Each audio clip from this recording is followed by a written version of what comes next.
നാമത്തിന് മഹത്വം ഉണ്ടായിരിക്കട്ടെ. കർത്തരുடைய നാമം മഹിமைப்படுவதாக. നിങ്ങളുടെ മധ്യത്തിൽ ഇങ്ങനെ കടന്നു വരുവാൻ സാധിച്ചതിൽ വളരെയധികം സന്തോഷിക്കുന്നു. உங்கள் நடுவில் கடந்து வர எங்களுக்கு வாய்ப்பு கொடுத்த கர்த்தருக்கு ஸ்தோத்திரம், சந்தோஷப்படுகிறேன். തമിഴ്നാട്ടിൽ വരാൻ ഞങ്ങൾക്ക് വളരെ സന്തോഷമാണ്. தமிழ்நாட்டில் வர்றதுக்கு எங்களுக்கு ரொம்ப சந்தோஷம்.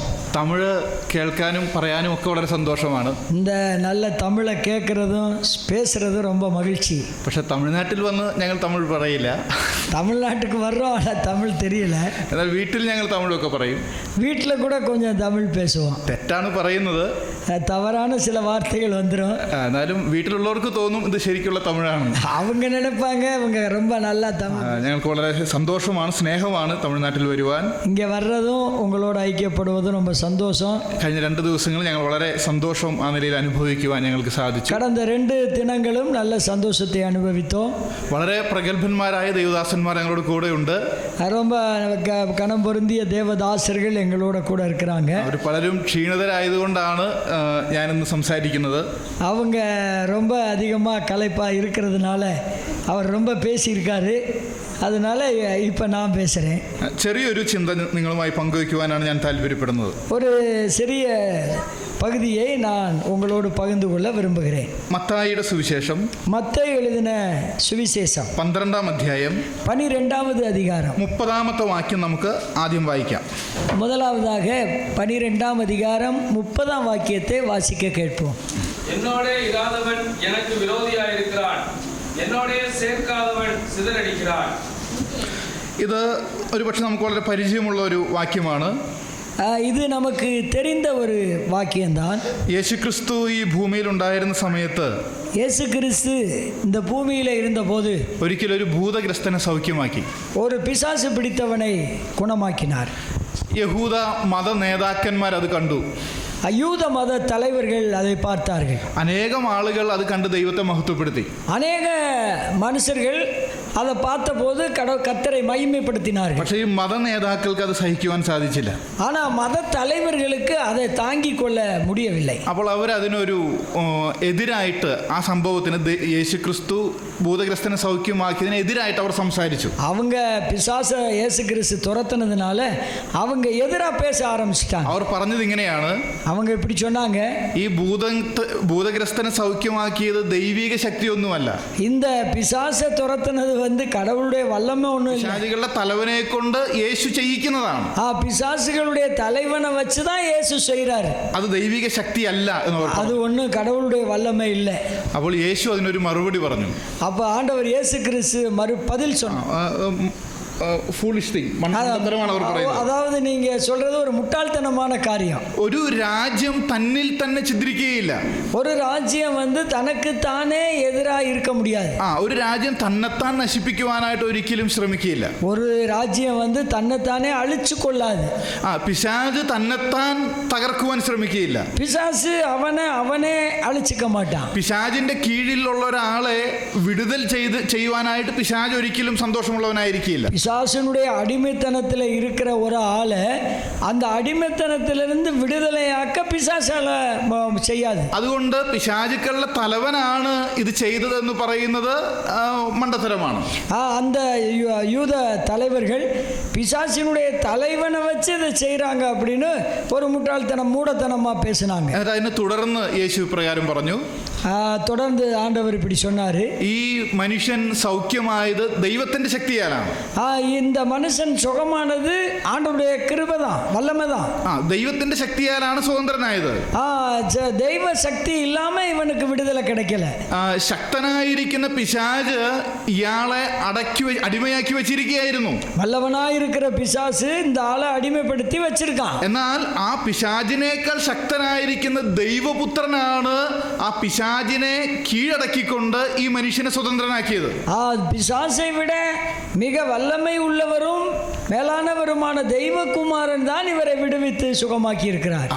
ഈ യേശുക്രിസ്തു പറഞ്ഞു, എന്നിട്ട് പറഞ്ഞ ഇപ്രകാരമാണ്, അങ്ങനെ സംഭവിച്ചെങ്കിൽ ദൈവരാജ്യം നിങ്ങളുടെ അടുക്കൽ വന്നെത്തിയിരിക്കുന്നതാണ്. அப்ப அவர் சொன்னார், இயேசு கிறிஸ்து, ஆண்டவருடைய ராஜ்யம் உங்களிடத்துல வந்திருக்குன்னு சொன்னார். നിങ്ങൾക്കത് മനസ്സിലായി എന്ന് ഞാൻ വിചാരിക്കുകയാണ്. நான் சொல்றது உங்களுக்கு புரியும் நினைக்கிறேன். ഭൂതഗ്രസ്തനായ മനുഷ്യൻ പിശാചിന്റെ രാജ്യത്തിൽ അടിമയായിട്ട് വസിക്കുകയായിരുന്നു. அந்த பிசாசு பிடித்தவன் பிசாசினுடைய ആളുകയ്ക്ക് ഉൾപ്പെട്ടിരുந்தான். എന്നാൽ ദൈവപുത്രൻ ദൈവരാജ്യത്തിൽ കടന്നു വന്നിട്ട് ആ പിശാചിന്റെ രാജ്യത്തെ കീഴടക്കിക്കൊണ്ട്, അല്ലെങ്കിൽ അതിന്റെ മേൽ തന്റെ ബലം പ്രയോഗിച്ചുകൊണ്ട് ഒരു മനുഷ്യനെ അതിൽ നിന്ന് വിടുവിച്ചിരിക്കുകയാണ്. பிதாவாகிய தேவன் தம்முடைய குமாரனை இந்த உலகத்தில் அனுப்பும் பொழுது பரலோக ராஜ்யத்திலிருந்து அவர் பூமிக்கு வந்து பூமியில் இருக்கிற பிசாசின் ராஜ்யத்துக்கு உட்பட்டிருக்கிற ஒரு மனிதனை விடுவித்து கொடுக்கிறார். ആ മനുഷ്യൻ ഇപ്പോൾ പിശാചിന്റെ രാജ്യത്തിൽ നിന്ന് മോചിതനായി. அவன் பிசாசினுடைய ராஜ்யத்திலிருந்து விடுபடுகிறான். പിശാചിന്റെ രാജ്യത്തിൽ നിന്ന് മോചിതനായ മനുഷ്യൻ ദൈവത്തിന്റെ രാജ്യത്തിൽ ചേർക്കപ്പെടുകയാണ്. பிசாசினுடைய ராஜ்யத்தில் அடிமைப்பட்டு கிடக்கிற அவன் தேவராஜ்யத்துக்குள் வருகிறான். അത്രയും കാര്യങ്ങൾ മനസ്സിലായല്ലോ. அது புரிஞ்சதில்லையா? ഇനി കർത്താവ് പറയുന്ന വാചകമാണ് നമ്മൾ വായിച്ചത്. இனி ஆண்டவர் சொன்ன வார்த்தையை அங்க பார்ப்போம். എനിക്ക് അനുകൂലമല്ലാത്തവൻ എനിക്ക് പ്രതികൂലമാകുന്നു. என்னோட இராதவன் எனக்கு விரோதியாய் இருக்கிறான். ദൈവരാജ്യം പിശാചിന്റെ രാജ്യവുമായിട്ട് ഒരു യുദ്ധത്തിൽ ഏർപ്പെട്ടിരിക്കുകയാണ്. தெய்வராஜ்யம் என்பது பிசாசினுடைய ராஜ்யத்தோடு ஒரு யுத்தகலமாய் இருக்கிறது. പിശാചിന്റെ രാജ്യത്തിൽ അനേകം ആളുകളുണ്ട്. பிசாசினுடைய ராஜ்யத்தில் அநேக காரியங்கள் இருக்கிறது. അവർ അവിടെ അടിമകളാണ്. அவனுக்கு எல்லாரும் அடிமைப்படுகிறார்கள். അവിടെ നിന്നും ആളുകളെ മോചിപ്പിച്ച് ദൈവരാജ്യത്തിൽ ചേർക്കുക എന്നുള്ളതാണ് ഈ പോരാട്ടത്തിന്റെ ഉദ്ദേശം. அவன் அந்த பிசாசினுடைய ராஜ்யத்துக்குள்ள கிடக்கிறவர்களோடு போராடி எதிர்த்து நின்று தேவராஜ்யத்துக்குள்ள கொண்டு வர்றதா வெற்றி. യേശു പറയുകയാണ്, ஆண்டவர் சொல்கிறார், ഈ പോരാട്ടത്തിൽ, இந்த யுத்தத்தில் എനിക്ക് അനുകൂലമല്ലാത്തവൻ என்னோட இராதவன் എനിക്ക് പ്രതികൂലമാണ്, எனக்கு விரோதியாயிருக்கிறான். എന്നിട്ട് അതിന്റെ ഒരു വിശദീകരണം അടുത്ത വാചകത്തിൽ പറയുകയാണ്, அதை பற்றியுள்ள விவரம் அடுத்த வசனத்தில் சொல்லப்பட்டிருக்கிறது. എന്നോട് കൂടെ ചേർക്കാത്തവൻ, என்னோடு கூட இராதவன் ചിതറിക്കുന്നു, ചിതറടിக்கிறான். എന്ന് പറഞ്ഞാൽ ദൈവരാജ്യത്തിൽ പിശാചിന്റെ രാജ്യത്തിൽ നിന്നും ആളുകളെ ചേർക്കുക, അതാണ് ഞാൻ വന്നതിന്റെ ഉദ്ദേശം. நான் தெய்வராஜ்யத்திலே ஆட்களை ஆதாயம் பண்ணி சேர்க்கிறதுக்காகத்தான் நான் வந்த நோக்கம். ആ കാര്യത്തിൽ എന്നോട് കൂടെ നിന്ന് ചേർക്കാത്ത ആളുകൾ, அந்த ராஜ்யத்துக்கு என்னோட கூட வராதவர்கள், ആളുകളെ ദൈവരാജ്യത്തിൽ ചേർക്കുന്ന ആ വലിയ കാര്യത്തിൽ, தேவனுடைய ராஜ்யத்திலே சேர்க்கிற இந்த பெரிய விஷயத்தில் എന്നോട് കൂടെ പങ്കുചേരാത്തവൻ, என்னோடு கூட ഉടൻപടാதവൻ, എന്നോട് എതിർത്ത് നിൽക്കുന്നവനാണ്, எனக்கு விரோதியாயிருக்கிறவன், എനിക്ക് വിരോധിയായിരിക്കുന്നവനാണ്. പ്രിയമുള്ളവരെ, നാമും കർത്താവിനോട് കൂടെ കർത്താവിന്റെ രാജ്യത്തിൽ ആളുകളെ ചേർക്കുന്ന ശുശ്രൂഷയിൽ പങ്കുള്ളവരാകേണ്ടതാണ്. பிரியமானவர்களே, நாமும் ஜனங்களை ஆண்டவருடைய ராஜ்யத்திலே அல்லது ஊழியத்திலே சேர்க்கிறதற்கு பங்கு உள்ள பங்காளிகளாய் இருக்க வேண்டும். എന്താ പറഞ്ഞതിന്റെ അർത്ഥം? அதனுடைய பொருள் என்ன? ലളിതമായിരിക്കുന്ന അർത്ഥം ഇങ്ങനെയാണ്. எளிதாக சொன்னால் இப்படித்தான், നാം കർത്താവിന് സാക്ഷ്യം വഹിക്കേണ്ടവരാണ്. கர்த்தருக்காக சாட்சியாய் இருக்க வேண்டியவர்கள். നാം കർത്താവിനെ കുറിച്ച് മറ്റുള്ളവരോട് സാക്ഷ്യം പറയേണ്ടവരാണ്. நாம் நம்முடைய ஆண்டவரை பற்றி மற்றவர்களிடத்தில் சாட்சியாய் சொல்ல வேண்டியவர்கள். നാം മറ്റുള്ളവരോട് സുവിശേഷം പറയുവാൻ ആവശ്യമുള്ളവരാണ്. நம்ம எல்லாருமே மற்றவர்களுக்கு நற்செய்தி சொல்ல அவசியமானவர்கள். ഞാനൊരു ചോദ്യം ചോദിക്കട്ടെ?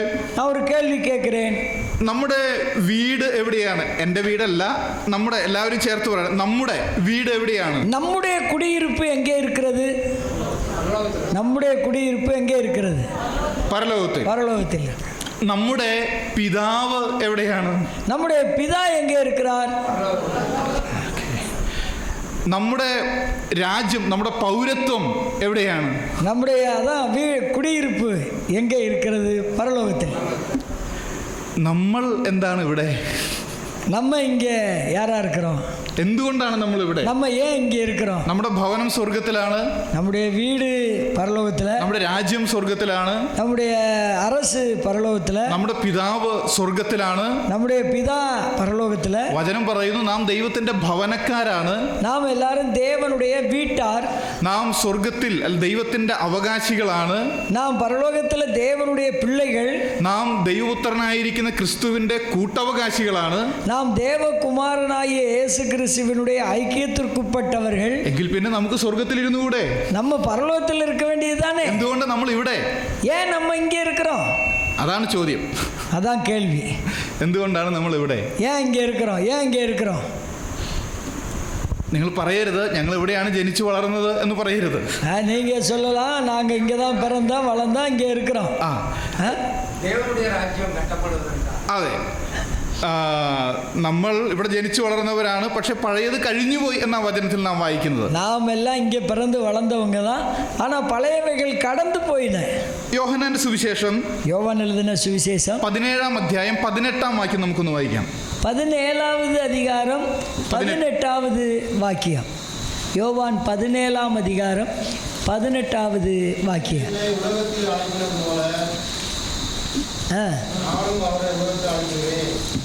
ഇവിടെ കർത്താവ് പിതാവിനോട് പറയുകയാണ്. நம்முடைய ஆண்டவர் இயேசு கிறிஸ்து இங்கே சொல்லுகிறார், പിതാവിനോട് പറയുന്നു, பிதாவோடு சொல்லுகிறார், പിതാവേ നീ എന്നെ ലോകത്തിലേക്ക് അയച്ചതുപോലെ பிதாவே நீர் என்னை இந்த உலகத்துக்கு அனுப்பினது போல ഞാൻ എൻ്റെ ശിഷ്യരെയും ലോകത്തിലേക്ക് അയക്കുകയാണ്. நான் என்னுடைய சீடர்களை இந்த உலகத்துக்கு அனுப்புகிறேன். ആ യേശുവിന്റെ ശിഷ്യന്മാരെന്ന് പറയുമ്പോൾ ദൈവമക്കളായിരിക്കും നമ്മളെല്ലാം അതിൽ ഉൾപ്പെടുന്നുണ്ട്. இயேசு கிறிஸ்துவினுடைய சீடர்கள் என்று சொன்னால் தேவனுடைய ஜனங்களாயிருக்கிற நாம் எல்லாரும் தான். അപ്പൊ സ്വർഗത്തിലെ ദൈവത്തിന്റെ ഭവനക്കാരായ നാം, பரலோகத்திலே தேவனுடைய வீட்டாராயிருக்கிற நாம், സ്വർഗത്തിലെ പൗരന്മാരായിരിക്കുന്ന നാം, தேவனுடைய குடும்பத்தில் உட்பட்டவர்களாக உரிமை பெற்றிருக்கிற நாம், ക്രിസ്തുവിന്റെ കൂട്ടവകാശികളായ നാം, கிறிஸ்துவோடு கூட உடன் சகோதரர்களாயிருக்கிற நாம், ദൈവ മക്കളായിരിക്കുന്ന നാം, தெய்வ பிள்ளைகளாயிருக்கிற நாம் എന്തുകൊണ്ടാണ് ഈ ഭൂമിയിൽ എന്ന് ചോദിച്ചാൽ, ஏன் இந்த பூமியிலே இருக்கிறோம் என்று கேட்டால், പിശാചിന്റെ ആധിപത്യത്തിൽ ആയിരിക്കുന്ന ഈ ഭൂമിയിലാണ് നാം. എന്തുകൊണ്ടാണെന്ന് ചോദിച്ചാൽ, இந்த பிசாசின் அதிகாரத்தில் உட்பட்டிருக்கிற இந்த பூமியிலே ஏன் இருக்கிறோம் என்று கேட்டால், ഈ വാക്യമാണ് അതിന് ഉത്തരം പറയുന്നത്. இதுதான் நமக்கு பதில். എന്താ ഉത്തരം? என்ன பதில்? നമ്മളെ ഈ ലോകത്തിലേക്ക് അയച്ചതാണ്. தேவன் நம்மை இந்த பூமியிலே இயேசு கிறிஸ்து நம்மை அனுப்பினார். അതിന്റെ മുകളിലുള്ള വാക്യങ്ങൾ നാം വായിക്കുമ്പോൾ 14-ാം വാക്യത്തിൽ നാം ഇങ്ങനെ വായിക്കുന്നുണ്ട്. 16வது വാക്യത്തിലെ இப்படி வாசிக்கிறோம். യേശു പറയുകയാണ്, ഞാൻ ലൗകികനല്ലാത്തതുപോലെ ഇവരും ലൗകികരല്ല. அவர் சொல்லுகிறார், நான் உலகத்தார் அல்லாதது போல இவர்களும் உலகத்தார் இல்லை. എത്രയോ വലിയ അതിശയകരമായിരിക്കുന്ന ഒരു പ്രസ്താവനയാണത്. ஒரு அதிசயமான ஒரு சம்பவத்தை சொல்லுகிறார். യേശു ലൗകികനല്ല എന്ന് നമുക്കറിയാം. இயேசு உலகத்தார் இல்லை என்று நமக்கு தெரியும். യേശു സ്വർഗത്തിൽ നിന്ന് വന്നവനാണ്. இயேசு கிறிஸ்து பரலோகத்திலிருந்து வந்தவர். യേശു നമ്മെ കുറിച്ച് പറയുകയാണ്, ஆண்டவர் நம்மை பற்றி சொல்லுகிறார், ഞാൻ ലൗകികനല്ലാത്തതുപോലെ ഇവരും ലൗകികന്മാരല്ല. நாம் உலகத்தான் அல்லாதது போல இவர்களும் உலகத்தார் அல்ல. നാം ലോകക്കാരല്ല. നാം സ്വർഗത്തിൽ നിന്നുള്ളവരാണ്. നാം സ്വർഗത്തിൽ ദൈവത്തിന്റെ ഭവനത്തിൽ ജനിച്ചവരാണ്.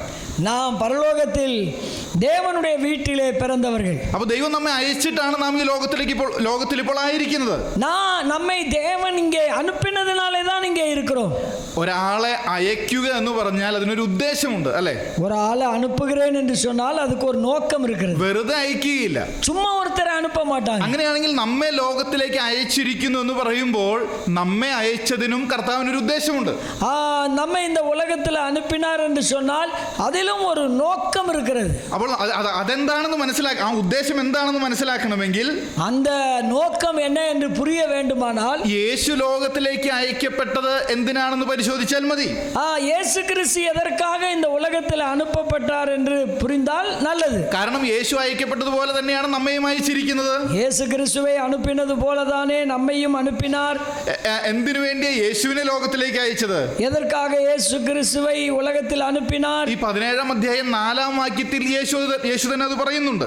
இந்த 17ஆம் அதிகாரம் 4ஆம் வாக்கியத்திலே சொல்லுகிறார், ഞാൻ ഭൂമിയിൽ നിന്നെ മഹത്വപ്പെടുത്തി നീ എനിക്ക് ചെയ്യുവാൻ തന്ന പ്രവൃത്തി തികച്ചിരിക്കുന്നു. நான் பூமியிலே உம்மை மகிமைப்படுத்தி நான் செய்ய வேண்டியதை செய்ய வைத்தீர். അപ്പൊ ഞാൻ ചെയ്യേണ്ടിയിരുന്ന പ്രവൃത്തി എന്താണ്? ദൈവത്തെ മഹത്വപ്പെടുത്തുക. അതാണ് യേശുവിന്റെ വരവിന്റെ ഉദ്ദേശം. நான் செய்த கிரியை என்ன என்று சொன்னால் நம்முடைய பிதாவாகிய தேவனை மகிமைப்படுத்துவதுதான் அந்த கிரியை. അങ്ങനെയാണെങ്കിൽ அப்படியானால் നമ്മെ ലോകത്തിലേക്ക് അയച്ചിരിക്കുന്നതിന്റെ ഉദ്ദേശവും എന്ത് തന്നെയാ? நம்மை உலகத்தில் அனுப்பி இருக்கிற அந்த நோக்கம் என்ன? ദൈവത്തെ മഹത്വപ്പെടുത്തുക എന്നുള്ളതാണ്.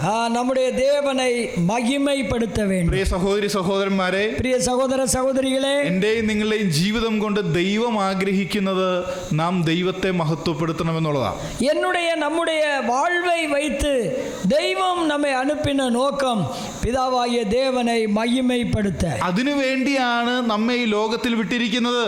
அவரை மகிமைப்படுத்துவதற்காகத்தான் நம்மை இந்த உலகத்திலே வைத்திருக்கிறார். രക്ഷിക്കപ്പെടാത്ത ഒരാളോട് ഇങ്ങനെ ചോദിക്കുക, ரட்சிக்கப்படாத ஒரு ஆளை பார்த்து இப்படி கேளுங்க, നിങ്ങൾ എന്തിനാ ലോകത്തിലേക്ക് വന്നത്?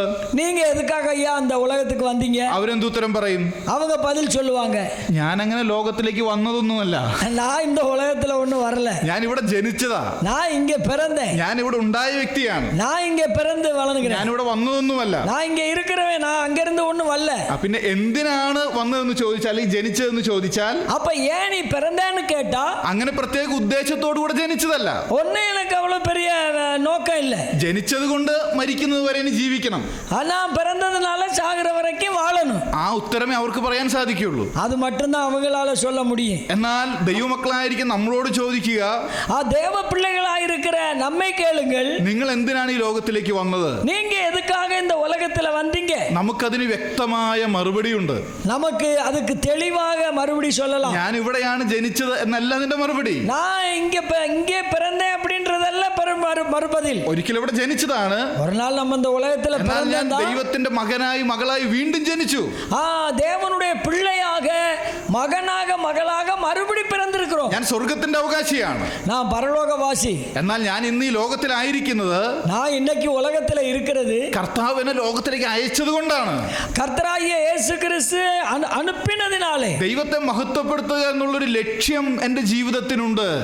தேவனை மகிமைப்படுத்துகிற நோக்கம்தான் என் வாழ்வின் நோக்கம். നമ്മൾ നമ്മളോട് തന്നെ ഒരു ചോദ്യം ചോദിക്കണം, நம்மை நாமே ஒரு கேள்வி கேட்போம். എന്റെ ജീവിതം കൊണ്ട് എന്താ സാധിക്കുന്നത്? என்னுடைய வாழ்வை வைத்து நான் என்ன செய்ய முடியும்? എന്റെ ജീവിതത്തിന്റെ ലക്ഷ്യം എന്താണ്? என்னுடைய வாழ்வினுடைய அந்த இலக்கு என்ன? കുറെ ലോകപരമായിരിക്കുന്ന കുറെ കാര്യങ്ങൾ നേടണം എന്നുള്ളതാണോ എന്റെ ജീവിതത്തിന്റെ ലക്ഷ്യം? உலக பிரகாரமான பல விஷயங்களை செய்து சாதிக்கணும், அதுதான் என்னுடைய நோக்கம். ലോകത്തിൽ വലിയ ആളായിട്ട് മാറണം, അതാണോ എന്റെ ജീവിതത്തിന്റെ ലക്ഷ്യം? மிகப்பெரிய மனிதனாய் வாழ வேண்டும், அதான் என்னுடைய வாழ்வின் நோக்கம். അതോ ദൈവം ആഗ്രഹിക്കുന്നത് പോലെ ദൈവത്തെ മഹത്വപ്പെടുത്തണം എന്നുള്ളതാണോ നമ്മുടെ ജീവിതത്തിന്റെ ലക്ഷ്യം?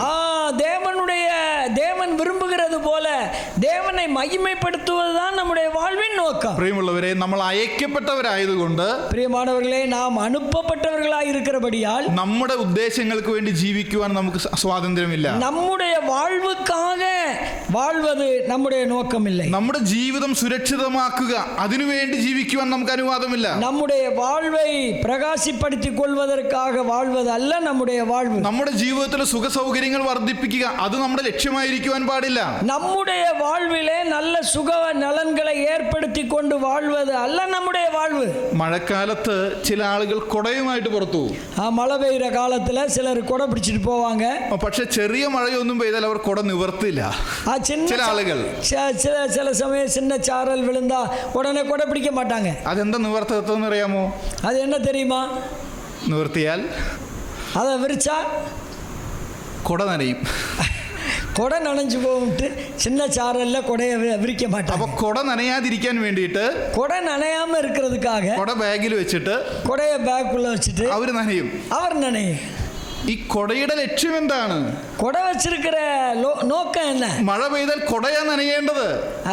மழை பெஞ்சா கொடை தான் நனையணும், നമ്മൾ നനയരുത്. நம்ம நனையக்கூடாது. പക്ഷെ കൊടയെ സംരക്ഷിച്ചിട്ട് നമ്മൾ നനയാണ്. சில சமயம் கொடையை சுருக்கி உள்ள பைக்குள்ள வச்சுக்கிட்டு நம்ம நனைஞ்சுக்கிட்டு இருப்போம். ചിലപ്പോഴൊക്കെ നമ്മുടെ ഭൂമിയിലെ ജീവിതവും അങ്ങനെയാകുകയാണ്. நம்முடைய வாழ்வின் நிலைமையும் சில சமயம் அப்படித்தான். ഇത് നമുക്കിവിടെ സുഖമായി ജീവിക്കാനുള്ള ഒരു ജീവിതമല്ല ദൈവം തന്നത്. நமக்கு இந்த உலகத்திலே சுகபலனோடு வாழ்வதற்காக கொடுத்த வாழ்வின் லக்கு இல்லை. ദൈവത്തെ മഹത്വപ്പെടുത്തുവാനാണ് നമ്മെ ഇവിടെ അയച്ചിരിക്കുന്നത്. நம்முடைய கர்த்தரை மகிமைப்படுத்துவதற்காகத்தான் தேவன் நம்மை அனுப்பியிருக்கிறார். പക്ഷെ നമ്മുടെ ലക്ഷ്യം പലപ്പോഴും ഇവിടുത്തെ ജീവിതത്തെ മനോഹരമാക്കുക എന്നതായിട്ട് മാറുന്നു. சில சமயம் நம்முடைய வாழ்வின் நோக்கம் இந்த உலகத்திலே என்னுடைய வாழ்வை நான் அழகாக்கி கொள்ள வேண்டும் என்பதுதான் நம்முடைய நினைவுகள். അത് തെറ്റായിട്ടുള്ള കാര്യമാണ്. அது தவறான காரியங்கள். 23-ാം സങ്കീർത്തനം 3-ാം വാക്യം നമുക്കറിയാം. 23வது சங்கீதத்தினுடைய 3வது வசனம் நமக்கு தெரியும். അതിൽ നാം ഇങ്ങനെ വായിക്കുന്നു, எப்படி படிக்கிறோம்? തിരുനാമം നിമിത്തം എന്നെ നീതിപാതകളിൽ നടത്തുന്നു. உம்முடைய நாமத்தின் நிமித்தம், உம்முடைய நாமத்தின் நிமித்தம்னு தமிழ்ல இருக்கிறது. മലയാളത്തിലെ തിരുനാമത്തിൻ നിമിത്തം എന്നെ നീതിயின் പാതകളിൽ നടത്തുക. അതിന്റെ ശരിയായ അർത്ഥം തിരുനാമത്തിന് പ്രയോജനമുണ്ടാകേണ്ടതിന് എന്നാണ്. உம்முடைய திருநாமத்துக்கு நான் பிரயோஜனமாக இருக்க வேண்டும் என்பதுதான் அதனுடைய பொருள். ദൈവത്തിന്റെ നാമത്തിന് നാം ചില പ്രയോജനങ്ങൾ ചെയ്തു കൊടുക്കാനായിട്ട് ആവശ്യമുണ്ട്. நம்முடைய ஆண்டவர் இயேசு கிறிஸ்துவின் நாமத்துக்கு நாம் பிரயோஜனம் உள்ளவர்களாய் இருக்கிறது தான் அவசியம். ദൈവത്തിന്റെ നാമത്തിന് എന്ത് ഉപകാരമാണ് നമുക്ക് ചെയ്യുവാനായിട്ട് സാധിക്കുക? தேவனுடைய நாமத்துக்கு நாம் இன்னும் உபகாரம் செய்ய முடியாது. അത് ദൈവനാമത്തെ മഹത്വപ്പെടുത്തുക എന്നാണ്. தேவனுடைய நாமத்தை மகிமைப்படுத்துங்கள் என்பதுதான். നമ്മുടെ ജീവിതം കൊണ്ട് ദൈവം ഉദ്ദേശിക്കുന്നത് ദൈവത്തിന് മഹത്വം ഉണ്ടാകണം എന്നതാണ്. நம்முடைய வாழ்வின் மூலம் தெய்வம் நினைக்கிற ஒரு காரியம் அவருடைய நாமம் மகிமைப்பட வேண்டும். അപ്പൊ ഞാൻ ചോദിക്കട്ടെ, ദൈവത്തിന് മഹത്വം ഇല്ലേ?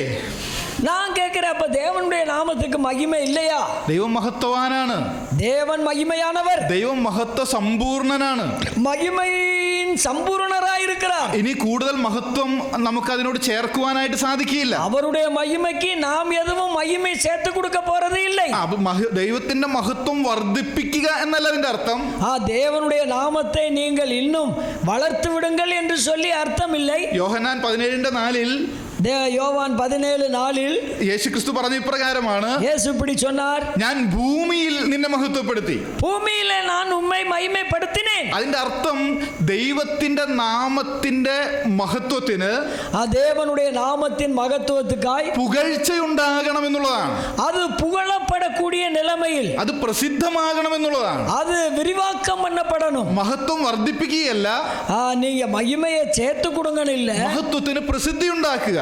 அவரை மகிமைப்படுத்தி புகழ்ச்சி பண்ணுங்க. അപ്പോൾ മാത്രമാണ് ആളുകൾ ദൈവത്തെങ്കിലേക്ക് വരുവാൻ സാധിക്കുന്നത്. நாம் அவரை புகழ்ந்து மகிமைப்படுத்தும் பொழுதுதான் ஆத்துமாக்கள் அவரிடத்தில் வருவார்கள். ദൈവത്തിന്റെ മഹത്വത്തിനു വേണ്ടി നാം പ്രവർത്തിക്കണം. தேவ மகிமைக்காக நம்ம செயல்படணும். നാം അതിനുവേണ്ടി ആളുകളോട് സുവിശേഷം അറിയിക്കുവാനായിട്ട് ആവശ്യമുണ്ട്. அதற்காக மகத்துவமுள்ள சுவிசேஷத்தை ஜனங்களுக்கு அறிவிக்கணும். അനേകം ആളുകൾ വിചാരിക്കുന്നത്, அநேக மக்கள் நினைக்கிறது, സുവിശേഷകന്മാർ മാത്രമാണ് സുവിശേഷം അറിയിക്കേണ്ടതെന്ന്. நிறைய பேர் என்ன நினைக்கிறாங்க தெரியுமா? ஊழியக்காரங்க மட்டும்தான் சுவிசேஷ ஊழியம் செய்யணும்னு நினைக்கிறாங்க. അത് അവരുടെ മാത്രം ജോലിയാണ്. அது அவங்க விட்டு வேலை, அவங்க மேல விழுந்த கடமை, அவங்க தான் அதை செய்யணும் அப்படின்னு நினைக்கிறாங்க. അവരത് ചെയ്യണം, அது அவங்க செய்யணும். പക്ഷെ പ്രിയമുള്ളവരെ, നമ്മൾ എല്ലാവരും അത് ചെയ്യേണ്ടവരാ. சுவிசேஷம் நம்ம எல்லாரும் அறிவிக்கணும். യേശു ക്രിസ്തു ഒരിക്കൽ ഈ ഭൂമിയിലായിരുന്നപ്പോൾ, இயேசு கிறிஸ்து ஒரு தடவை இந்த பூமியில இருந்தபோது ഗലീല കടലൊക്കെ കടന്ന് ഗദരദേശം എന്ന് പറയുന്ന ഒരു സ്ഥലത്ത് പോയി. கலிலேயா கடலை கடந்து கதரோன் என்கிற இடத்துக்கு போனார். അവിടെയും ഒരു ഭൂതഗ്രസ്തൻ ഉണ്ടായിരുന്നു.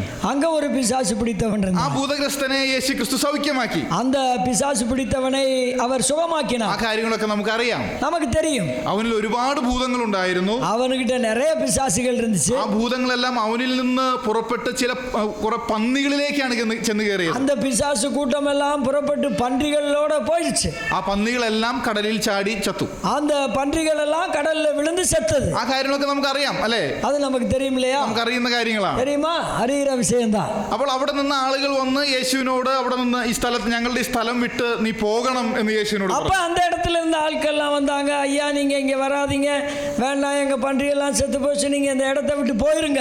അപ്പോൾ ആ ഭൂതഗ്രസ്തൻ, സൗഖ്യം പ്രാപിച്ച ഭൂതഗ്രസ്തൻ അവിടെയുണ്ട്. அந்த விடுதலை சுகம் பெற்ற அந்த மனுஷன் அங்க இருந்தான். ആ ഭൂതഗ്രസ്തൻ സുബോധം എന്നാണ് നമ്മൾ വായിക്കുന്നത്. அவனுக்கு புத்தி தெளிஞ்சிருச்சுன்னு படிக்கிறோம். അവൻ വസ്ത്രം ധരിച്ചു. அவன் சட்ட துணிமணி எல்லாம் நல்லா போட்டுக்கிட்டான். അവൻ സൗഖ്യം പ്രാപിച്ച് യേശുവിനോട് വന്നിങ്ങനെ പറഞ്ഞു. அவன் ஆண்டவரிடத்துல வந்து இப்படி சொல்றான், യേശുവേ, ஆண்டவரே, നീ പോകുന്നിടത്തൊക്കെ നിന്നെ അനുഗമിക്കുവാൻ എന്നെ അനുവദിക്കണം. ஆண்டவரே, நான் உன்னோடவே கூட வர்றதுக்கு எனக்கு அனுமதி கொடுங்க. ഈ പത്രോസും യോഹന്നാനും ഒക്കെ നിന്നോട് കൂടെ സഞ്ചരിക്കുകയാണ്, നിന്നോട് കൂടെ വരികയാണ്. അങ്ങനെ നിന്നെ അനുഗമിക്കാൻ എന്നെയും കൂടെ ഒന്ന് സമ്മതിക്കണം. இந்த பேதுரு, யோவான், யாக்கோப்பு இவங்கெல்லாம் வர்றாங்கல்ல, அதுபோல நானும் ஒன்றும் அவங்களோட கூட வர்றதுக்கு நீங்க எனக்கு கொஞ்சம் அனுமதி கொடுங்க. യേശു എന്താ പറഞ്ഞത്? இயேசு கிறிஸ்து என்ன சொன்னாரு? വളരെ നല്ല കാര്യം. ரொம்ப நல்ல விஷயம். ഈ പത്രോസിനൊക്കെ ഒരു പ്രാവശ്യം വിളിച്ചിട്ടൊന്നും അല്ല വന്നത്. பேதுருவை ஒரு தடவை கூப்பிட்டு வரல. ഇത് വളരെ സന്തോഷമായി.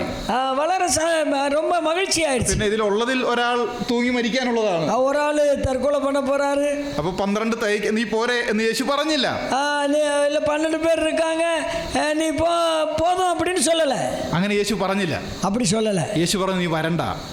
ஆண்டவர் சொன்னாரு நீ வராத. നമ്മുടെ ഇന്നത്തെ ഭാഷയിൽ പറഞ്ഞാൽ, நம்ம மொழியில சொன்னா, യേശു അവനെ അപ്പോസ്തലനായി അല്ലെങ്കിൽ ഒരു തന്നെ അനുഗമിക്കുന്ന തൻ്റെ വചനം പ്രസംഗിക്കുന്ന ഇന്നത്തെ ഭാഷയിൽ പറഞ്ഞാൽ ഒരു സുവിശേഷകനായി യേശു അവനെ വിളിച്ചില്ല. நம்ம இன்னைக்கு பார்த்தோம்னா அந்த சுகமான அவனை நீ கூட வா, அப்போஸ்தலனா வா, அல்லது நல்ல ஊழியக்காரனா வா, என்னோட வான்னு அவர் சொல்லல. യേശു പറഞ്ഞു നീ നിന്റെ വീട്ടിലേക്ക് ചെല്ലണം. நீ உன் வீட்டுக்கு போ. വീട്ടിൽ ചെന്ന് അവിടെയുള്ളവരോട് ദൈവം നിനക്ക് ചെയ്തത് അറിയിക്കണമെന്ന് പറഞ്ഞു. நீ உன் வீட்டுக்கு போய் உனக்கு தேவன் என்ன செய்தாரோ அதை அவங்களுக்கு சொல்லுன்னாரு. എവിടെ പോയി പറയാനാ പറഞ്ഞത്? எங்க போய் சொல்ல சொன்னாரு? പക്ഷെ നമ്മൾ അതിന്റെ താഴെ വായിക്കുന്ന ഇങ്ങനെയാണ്, நாம கீழே இப்படி படிக்கிறோம், അവൻ ആ പട്ടണം മുഴുവൻ സഞ്ചരിച്ച് அவன் அந்த பட்டணம் முழுசும் போய் യേശു തനിക്ക് ചെയ്തത് അവരെല്ലാം അറിയിച്ചു. இயேசு தான் எனக்கு விடுதலை கொடுத்தாருன்னு எல்லாருக்கும் சொல்றான். ഇനിയൊരു ചോദ്യം, இன்னொரு கேள்வி, ആ ഗദരദേശത്ത് എത്ര പേരോട് യേശു സുവിശേഷം പറഞ്ഞു? அந்த ഭൂതഗ്രസ്തനെ മാറ്റി നിർത്തുക, அந்த பிசாசு பிடித்தவனை சுகமாக்கிட்டு அதுக்கப்புறம் எத்தனை பேருக்கு இயேசு கிறிஸ்து விடுதலை கொடுத்தாரு? എത്ര പേരോട് സുവിശേഷം പറഞ്ഞു? எத்தனை பேருக்கு அவர் சுவிசேஷத்தை சொன்னாரு? എത്ര പേരോട് പ്രസംഗിച്ചു? எத்தனை பேரோட பிரசங்கம் பண்ணினாரு?